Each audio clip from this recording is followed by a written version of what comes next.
Hey guys, in this video, I'll show you a simple way how to change signature in DocuSign. So make sure to watch till the end and let's begin. Alright, to change signature, firstly log into your DocuSign account. Now once you're in, simply click on the top right corner where you can find your logo or your initials and then click on Manage Profile. Now on the left sidebar, you will see the signature option, so just go ahead and click on it. Here you can see all your signatures. From here you can either edit your existing signature or add a new one. With this, you can also delete your signature as well.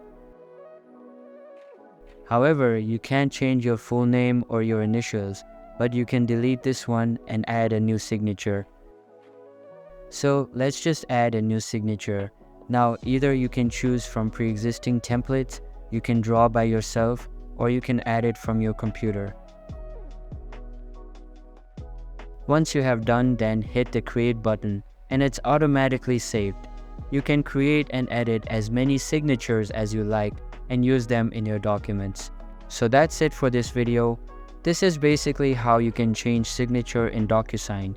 Make sure to give this a big thumbs up, subscribe to the channel. Thanks.